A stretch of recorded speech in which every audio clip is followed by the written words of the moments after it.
Billy, you know something. What is it? I'm scared, Pancho. Bullshit. You ain't afraid of no man. There's something out there waiting for us. And it ain't no man. We're all gonna die. Shalom, all praise, glory, and honor to Yahweh, Ba'ashem, Yahushai, Ba'ashem, Rakakadash.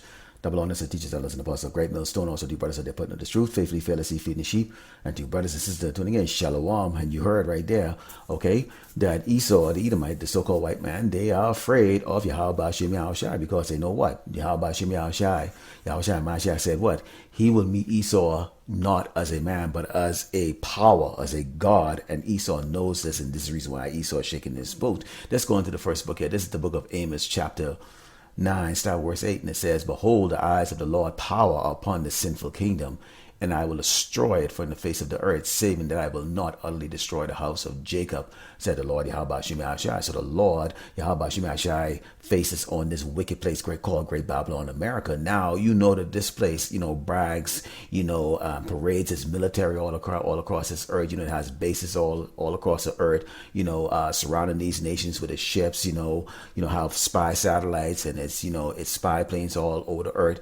And this place is very proud of that great sword that it has been given, which in particularly is concerned in the United States military, which it has used in utter wickedness to control this earth. But see, the Lord has something for this place, because see, the Lord is going to break the teeth, of the so-called white man, these Edomites, these wicked demons that are on this earth that has oppressed the children of Israel, Yasharala, us so-called blacks, Native Americans, and Latinos.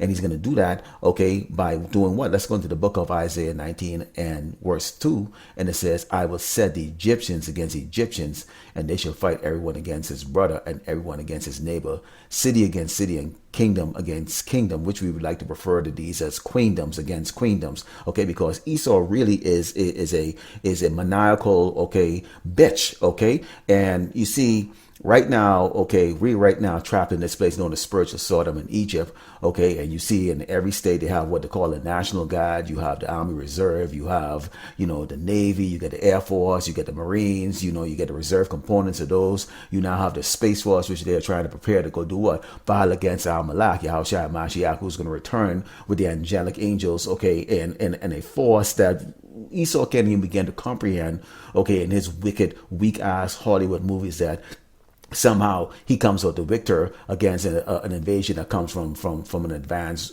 race of people from space, when we know that's just folly and stuff. So we know right now, us so-called blacks, Native Americans, Latinos that are in this truth, and we understand that Amalek is going to destroy the space, and he's bringing this judgment on these wicked devils, these Edomites, having them clash against each other, and you're seeing this war, is already brewing right now across the earth. These nations are turning this back against this place, You got the EU, they're hating this whore, Great Babylon, America. You have a lot of trysts and a lot of confusion that's going on in this place here, because this place is not even stand in unity, even though they preach that unity. These you have the left side and the right side. They're divided because why? The wicked. This is an evil, disease nation, a pestilence on this earth, and the Lord is going to destroy it. This is the book of Job 20, and starting with verse 4, and it reads, Knowest thou not this of old, since man was placed upon earth, that the triumphing of the wicked is short, and the joy of the hypocrite but for a moment? Though his excellency mount up to the heavens, and his head reach into the clouds, yet he shall perish forever like his own dung. They which seeing him shall say, Where is he? And this man is full of crap. The World War III is going to be that decision that Yahweh Shai has made to place on the so-called white man, to break his teeth, because this is how this man has been able to control. He's been able to shed the blood of Yasharala. He's been able to shed the blood of these other nations, which we quite frankly don't really give a crap about, because they're going to be perpetual slaves for the 1,000-year reign. When Esau is put down. But we realize that this man is full of crap. Now, you see this man, he got the campaign of these all-inclusive, he is military, and this is a great snare, that Esau is laying out for Jake, because you have right now the economy is crashing. Okay, you have a lot of economic turmoil. You're starting to see a lot more TikTok video, YouTube videos, and all kind of videos going up with Eve and Jason coming up, and they're really talking about the hard times that they're going through right now, which is we're already in the start of Jacob's trouble. But see, Esau always has an answer. You got to remember, this man comes from every angle because he's that serpent that was in the garden. Okay, that beguiled Eve. Okay, it's better over here. Okay, the Lord, how about you, man? Sure, I can't really provide for you like the way I do. I have the answer for you. I care for you. You're going to be, greater than what he created you to be. Let's go into the book of Ezekiel 35 and start verse 5. It says, because thou hast had a perpetual hatred and hast shed the blood of the children of Israel by the force of the sword in the time of their calamity, in the time that their iniquity had an end. Therefore, as I live, said the Lord, power, I will prepare thee unto blood, and blood shall pursue thee. Said thou hast not hated blood, even blood shall pursue thee. Now, let's go into these things here. I have some pictures up here, and as you can see, okay, Esau has those snares open. Now, one of the things that Esau do, one thing, if you've actually been paying attention here, if you've been living in Great Babylon long enough, what you would notice that in a time of economic depression or in a time of, when economic downturn, the military suddenly get a lot of people interested in it. And we saw this during the time, okay, when we had a minor collapse, okay, after that so-called 9/11. Okay, you saw it actually during 2008, during that little minor collapse.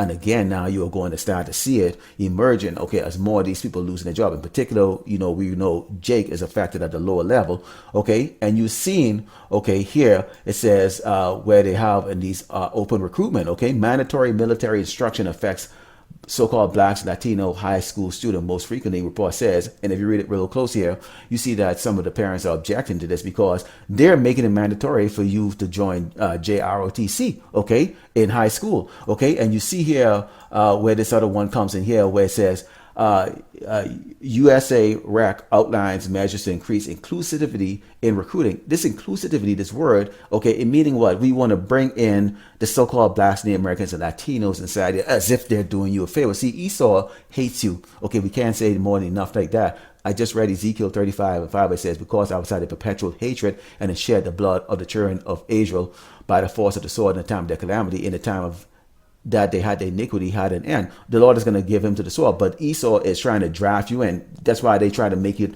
with these slogans, the few, the proud, the brave, the Marines. They want you to be a part of their military force that they oppress the earth with, and also in turn oppress you with. Okay? So this is what they bring in. When you take a look at that picture, what do you see here? You see a Eve sitting down there with a baby on a table, okay? And this other Jake here, or he looks like a Jake, it could be a Tara, okay, is trying to recruit her because he's telling her basically you don't have any value or you don't have any other choice in life. Who's going to take care of the baby? Bet you the baby daddy's not in their life right there, okay? And this is how they're doing it like that. So a lot of Jake, when they get the back against the wall, will join the United States military when this economy gets further and further into the depression. And this is part of that snare because Esau wants to destroy you. This is how part of the way he shed that blood, okay, along with just that direct contact, with his law enforcement, okay, the famine that he brings upon, the children of Israel, okay, and all the other ways that he have economically kept us down, okay, since the yoke of iron came off our neck of so-called the end of slavery, which there is no end to slavery. We are still here in spiritual Sodom and Egypt, and we're going to go a little further into that. Let's go into the book of Jeremiah 51 and starting with verse 30, and it says, the mighty men of Babylon have forborne to fight. They have remained in their holes. Their might have failed. They became as women. They have burned dwelling places. Her bars are broken. Now, the thing when you look at that voice, you got to look at this part that always get me with this voice. When you look at it, it says, the mighty men of Babylon, great Babylon, America, have born to fight. They go into wars, okay? 93% of this nation's existence has been what? Fighting war, oppressing other nations, destroying and murdering the innocent all across the earth, okay? And now what you're seeing, okay, continuing, it says they have remained in their holes, their might have failed, they became as women. Now, why did they become as women? Okay, when you take a look at it, here's a commanding general, okay, a commanding general celebrating